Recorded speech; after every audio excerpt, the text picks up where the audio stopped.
আর আমাদেরকে পদত্যাগ করতে হবে। Demand Prime Minister Sheikh Hasina's resignation to ensure free and fair elections in January next year.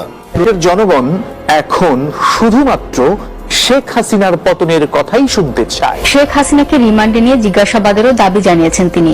Sheikh Hasina তো ইতিমধ্যে পালানোর সব ব্যবস্থা করে রেখেছে এবং ভারতও সায় দিয়েছে, সশস্ত্র বাহিনীকে অনুরোধ করেছে পালানোর সুযোগ দেওয়ার জন্য। সম্মানিত দর্শক মণ্ডলী, হঠাৎ করে এই মাত্র গরম খবর, প্রধানমন্ত্রীর পদত্যাগের ঘোষণা দিয়েছে।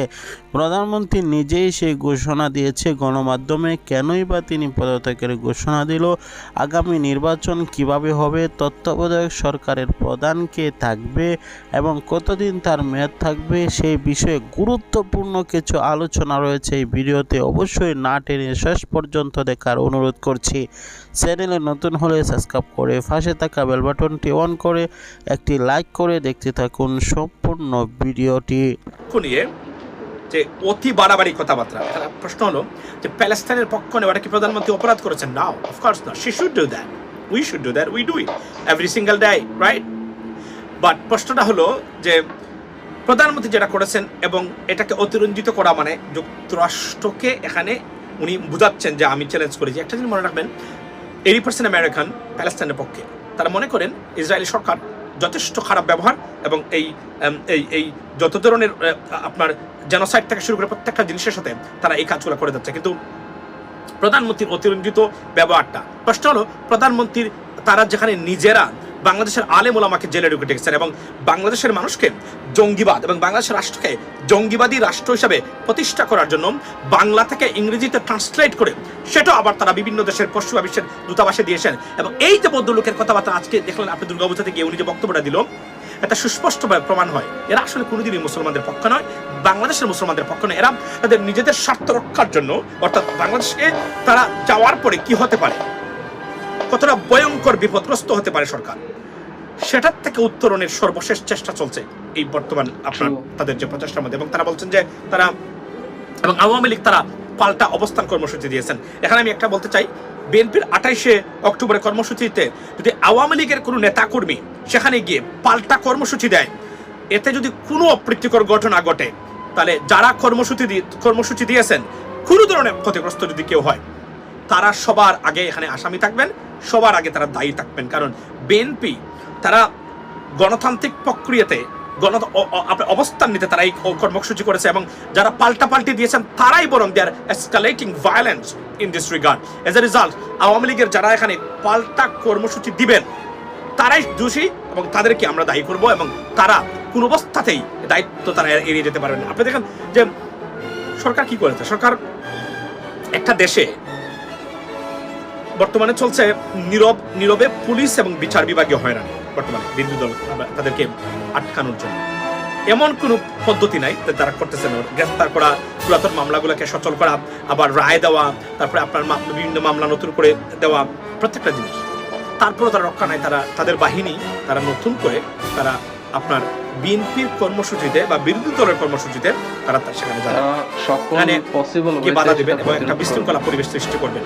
তারপরে মামলা দিবেন, মামলা দিয়ে জেলে ঢুকাবেন বিএনপি নেতৃবৃন্দ যারা আছে।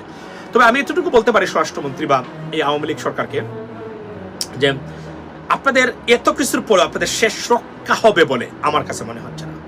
কারণ যখনই বলা হয় যে আমরা তলে তলে আমরা কর্মসূচি দিয়ে আমরা ঠিক করে ফেলছি কিসের সাথে, আপনার আমেরিকার সাথে বা অন্য সাথে, তখনই কিন্তু পিটার হাস জানিয়ে দেন no, nothing happened, we still on this matter এবং we are watching, we are working behind this and we doing everything possible that needs to be done. So Peter হাসের উপস্থিতিটা প্রতিদিন পিটার হাস এটা বুঝতে পেরেছেন যে তারা তার নামকে বা তাদের অবস্থানকে একদিন দুই দিনের নীরবতাকে তারা ম্যানেজ করে মানুষকে বিভ্রান্ত করার। আপনার দুই সাংবাদিক পিটার হাস সম্পর্কে কি বলেছে আমি জানি না, কি বলেছে আপনি আমাকে ইনবক্স করতে পারেন আমার আইডিতে, তাহলে হয়তো আমি দেখতে পারবো। এখন 71 টিভি বা ডিবিসি নিউজে যারা আছেন, যারা পিটার হাসকে নিয়ে মন্তব্য করে যাচ্ছেন প্রতিনিয়ত, এরা বুঝতে হবে এরা অধিকাংশই কিন্তু ভিসা ব্যান্ডে পড়া মানুষ, কারণ তাদের আর কোনো সম্বল নেই। সুতরাং তারা আপনার মামলায় 2 বছর সাজা হলে নির্বাচন অংশগ্রহণ করতে না পারা, আজ এসেছে এ ঘোষণা। ভাইয়া you are right, that's it. So মামলায় যদি সাজা হয় আপনার তাহলে 2 বছরের মধ্যে কি বলছে যে আপনি নির্বাচন করতে পারবেন না।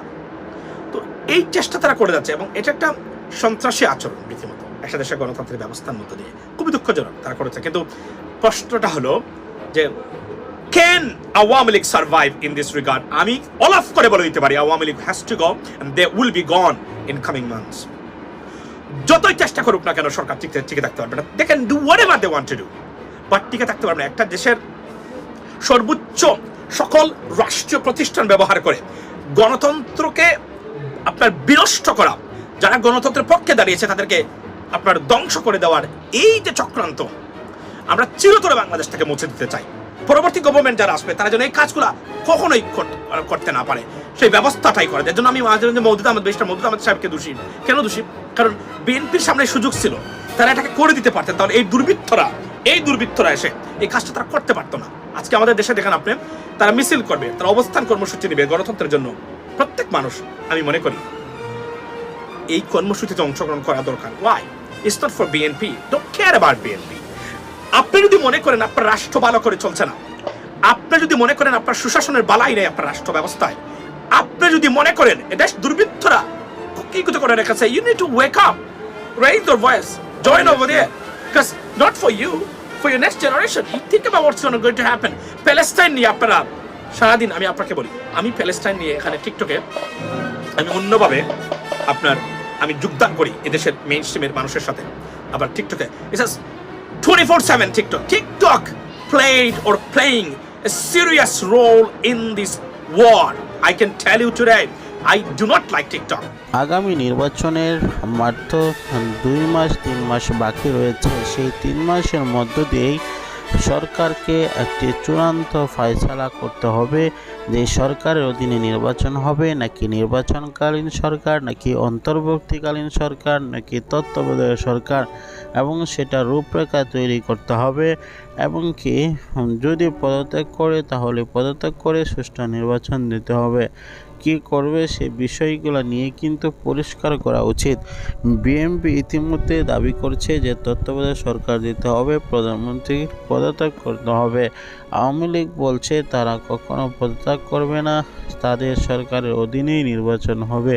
দুই দল দুই মেরুতে অবস্থান করা, এভাবে যদি তারা থাকে তাহলে অবশ্যই আগামী নির্বাচন সুষ্ঠু হবে না বলে মন্তব্য করছেন বিশেষজ্ঞরা। তবে নির্বাচনের আগ মুহূর্তে পরিবেশগুলো এখন যা দেখা যাচ্ছে সহিংসতাপূর্ণ এবং বিরোধিতাপূর্ণ। কারণ 28 অক্টোবর বিএনপি যে মহাসমাবেশ ডেকেছে ঢাকায়, সেই সমাবেশকে কেন্দ্র করে আওয়ামী লীগও সমাবেশ ডেকেছে। তাহলে অবশ্যই বোঝাই গিয়েছে পাশাপাশি যেহেতু এই সমাবেশের পাল্টা সমাবেশ হচ্ছে, তাহলে নিশ্চিত সেটার মধ্যে সহিংসতা হতেই পারে। আমরা চাই না কোনো সহিংসতা হোক এবং নির্বাচন কেন্দ্রিক কোনো মারামারি হোক কারো।